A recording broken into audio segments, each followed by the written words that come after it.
మన ప్రపంచం మొత్తం అమెరికా, యూరోప్ లాంటి డెవలప్డ్ కంట్రీస్ చేతుల్లోనే ఉంది. ఎవరూ కూడా డెవలపింగ్ కంట్రీస్ గురించి పట్టించుకోవడం లేదు. ప్రపంచంపై వెస్టర్న్ కంట్రీస్ యొక్క ఆధిపత్యాన్ని తగ్గించడానికి ఒక 5 శక్తివంతమైన దేశాలు చేతులు కలిపి బ్రిక్స్ అనే పేరుతో ఒకటయ్యాయి. 2001లో జిమ్ ఓనీలో అనే బ్రిటన్ కి చెందిన ప్రముఖ ఎకనామిస్ట్ గోల్డ్మన్ సాచ్ లో పనిచేస్తూ ఒక రీసెర్చ్ రిపోర్ట్ ని రాశాడు. ఆ రిపోర్ట్ పేరు building better global economic brick. ఆ రిపోర్ట్ లో ఆయన ఏం రాశారంటే, భవిష్యత్తులో ప్రపంచ ఆర్థిక వ్యవస్థ అమెరికా, యూరోప్ దేశాల చేతిలో కాకుండా 4 దేశాల చేతుల్లో ఉంటుందని ఆయన తెలిపారు. ఆ దేశాల పేర్లు బ్రెజిల్, రష్యా, ఇండియా, చైనా. ఈ 4 దేశాల యొక్క మొదటి అక్షరాలతో బ్రిక్ అనే పదాన్ని ఆయన పెట్టారు. జిమోనీలో ఈ 4 దేశాల పేర్లని ఎందుకు చెప్పారంటే, ఈ దేశాలకు భారీ జనాభా ఉంది. ఈ దేశాల యొక్క ఆర్థిక వ్యవస్థ వేగంగా అభివృద్ధి చెందుతుంది. ఈ దేశాల్లో సహజ వనరులు, యూత్ పాపులేషన్ ఎక్కువగా ఉంది. 2050 నాటికి ఈ 4 దేశాలు ప్రపంచంలోనే టాప్ 4 ఆర్థిక వ్యవస్థలుగా మారుతాయని ఆయన ప్రెడిక్ట్ చేశారు. మొదట్లో ఈ 4 దేశాలు జిమ్ ఓనీలో చెప్పిన విషయాల్ని సీరియస్ గా తీసుకోలేదు. కానీ 2006లో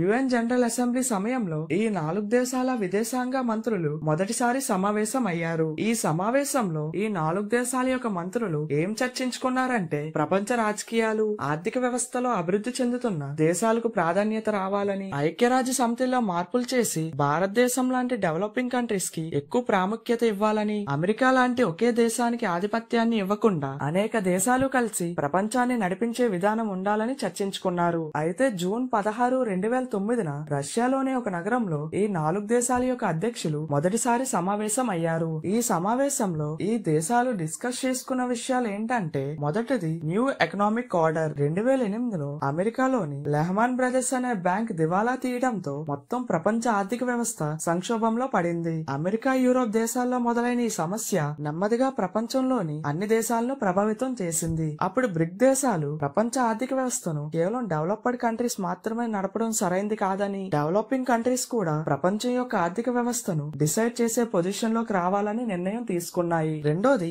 ఐఎంఎఫ్, వరల్డ్ బ్యాంక్ రిఫార్మ్స్. మన ప్రపంచ ఆర్థిక వ్యవస్థను ఐఎంఎఫ్, వరల్డ్ బ్యాంక్ లాంటి సంస్థలు నియంత్రిస్తున్నాయని చెప్పుకోవచ్చు. వీటిలో ప్రతి దేశం ఎంత ఎక్కువ పెట్టుబడి పెడితే దాని ఆధారంగా ఓటింగ్ పవర్ కలిగి ఉంటుంది. ఉదాహరణకి అమెరికా వీటిల్లో ఎక్కువ డబ్బును పెట్టింది, అందుకే అమెరికాకి ఎక్కువ ఓటింగ్ పవర్ వచ్చింది. సేమ్ యూరోప్ కంట్రీస్ కూడా అంతే. ఈ ఓటింగ్ పవర్ ఎక్కడ ఉపయోగపడుతుంది? ఐఎంఎఫ్, వరల్డ్ బ్యాంక్ లాంటి ఇంటర్నేషనల్ సంస్థలు ఏ నిర్ణయం తీసుకున్నా ఆ నిర్ణయానికి ఓటింగ్ జరుగుతుంది. ఎవరి దగ్గర ఎక్కువ ఓటింగ్ షేర్ ఉంటుందో వారి మాటే గెలుస్తుంది. ఒక దేశం కష్టాల్లో ఉంటే ఐఎంఎఫ్, వరల్డ్ బ్యాంక్ సంస్థలు ఆ దేశానికి లోన్స్ ఇస్తాయి. ఆ అప్పు ఎవరికి ఇవ్వాలి, ఎంత ఇవ్వాలి, ఎలాంటి షరతులతో ఇవ్వాలి అన్నది ఓటింగ్ మీద ఆధారపడి ఉంటుంది. అమెరికా, యూరోప్ కంట్రీస్ దగ్గర ఎక్కువ ఓటింగ్ పవర్ ఉంది కాబట్టి డిసిషన్స్ కూడా వాళ్ళ కంట్రోల్లోనే ఉంటాయి. అయితే బ్రిక్ కంట్రీస్ వాళ్ళకి కూడా ఎక్కువ ఓటింగ్ పవర్ ఇవ్వాలని డిమాండ్ చేశాయి. మూడోది ట్రేడింగ్ అండ్ ఇన్వెస్ట్మెంట్. బ్రిక్ దేశాలు ఒకరితో ఒకరు ట్రేడ్ అండ్ ఇన్వెస్ట్మెంట్ పెంచుకోవాలని నిర్ణయించుకున్నాయి. అంటే ఇండియా బ్రెజిల్ నుండి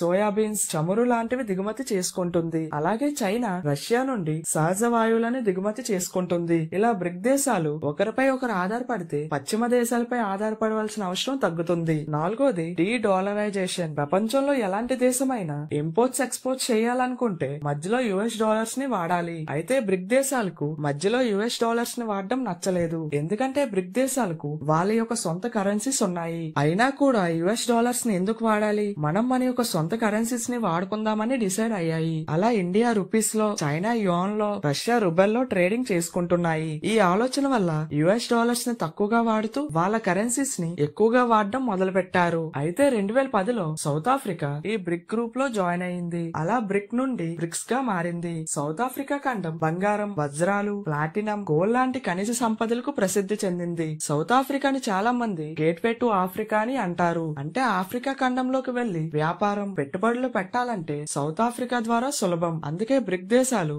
ఆఫ్రికా మార్కెట్ లోకి ప్రవేశించడానికి సౌత్ ఆఫ్రికాని చేర్చుకున్నాయి. 2011లో జరిగిన బ్రిక్ సమిట్ లో సౌత్ ఆఫ్రికా మొదటిసారి పాల్గొంది. అప్పటి నుంచి దీన్ని అధికారికంగా బ్రిక్స్ అని పిలుస్తున్నారు. అయితే బ్రిక్స్ లో కేవలం 5 దేశాలు మాత్రమే కాకుండా అభివృద్ధి చెందుతున్న దేశాలను కూడా కలుపుకున్నాయి. దాంతో బ్రిక్స్ ఒక గ్లోబల్ బ్లాక్ గా మారింది. ముందుగా ఈ బ్రిక్స్ గ్రూప్ లో కేవలం 5 దేశాలు మాత్రమే ఉండేవి. అయితే 2025 నాటికి Egypt, Ethiopia, Iran, UAE, Indonesia, Saudi Arabia లాంటి దేశాలను కూడా ఈ బ్రిక్స్ గ్రూప్ లో జాయిన్ చేసుకున్నారు. ఇప్పుడు మొత్తం బ్రిక్స్ గ్రూప్ లో 11 దేశాలు ఉన్నాయి. బ్రిక్స్ గ్రూప్ లో కొత్తగా పార్ట్నర్ కంట్రీస్ విభాగాన్ని తీసుకొచ్చారు. ఈ విభాగంలో మొత్తం 10 దేశాలు ఉన్నాయి. అవేంటంటే Belarus, Bolivia, Cuba, Kazakhstan, Malaysia, Nigeria, Thailand, Uganda, Uzbekistan, Vietnam. ఈ 10 దేశాలకు బ్రిక్స్ గ్రూప్ లో పూర్తిగా సభ్యత్వం లభించలేదు. కానీ 10 దేశాలకు కొన్ని హక్కులు ఉంటాయి. అయితే బ్రిక్స్ గ్రూప్ ఎందుకు ఫామ్ అయింది, ఏ హక్కుల గురించి పోరాడుతుందో తెలుసుకున్నారు. అయితే బ్రిక్స్ గ్రూప్ ఇప్పటి వరకు ఏం సాధించింది? ప్రతి సంవత్సరం బ్రిక్స్ నాయకులు సమ్మిట్ ని జరుపుకుంటారు. ఈ సమ్మిట్ లో ప్రపంచ ఆర్థిక వ్యవస్థ, భద్రత,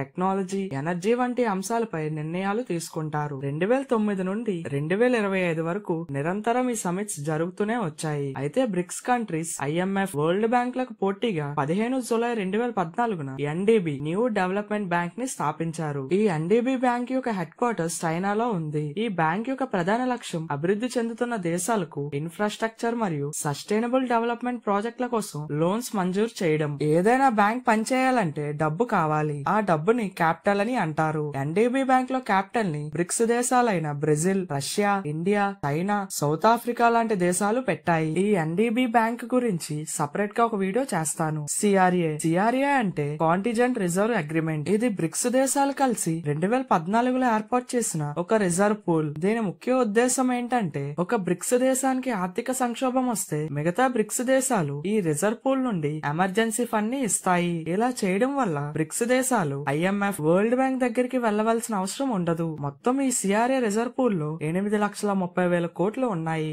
బ్రిక్స్ గ్రూప్ లో ఉన్న ప్రతి దేశం ఒకేలా డబ్బును పెట్టదు. చైనా 3,40,000 కోట్లను ఈ రిజర్వ్ పూల్ లో పెట్టింది. ఇండియా, రష్యా, బ్రెజిల్ లాంటి దేశాలు 1,49,000 కోట్లను ఈ రిజర్వ్ పూల్ లో పెట్టాయి. సౌత్ ఆఫ్రికా 41,000 కోట్లను ఈ రిజర్వ్ పూల్ లో పెట్టింది. బ్రిక్స్ దేశాలు ఎదుర్కొంటున్న సమస్యలు. మొదటిది డిఫరెంట్ ఎకానమీస్. చైనా ప్రపంచంలోనే 2వ అతిపెద్ద ఆర్థిక వ్యవస్థ.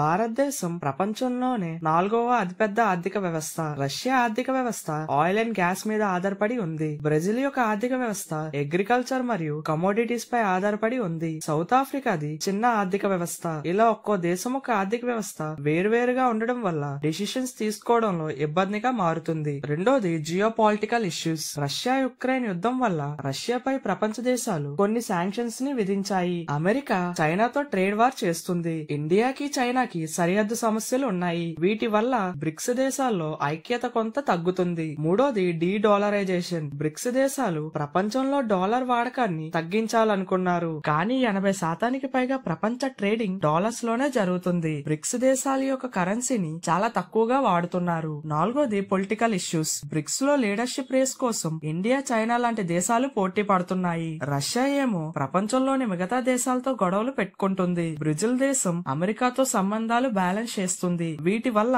బ్రిక్స్ లో నిర్ణయాలను స్లోగా తీసుకుంటారు.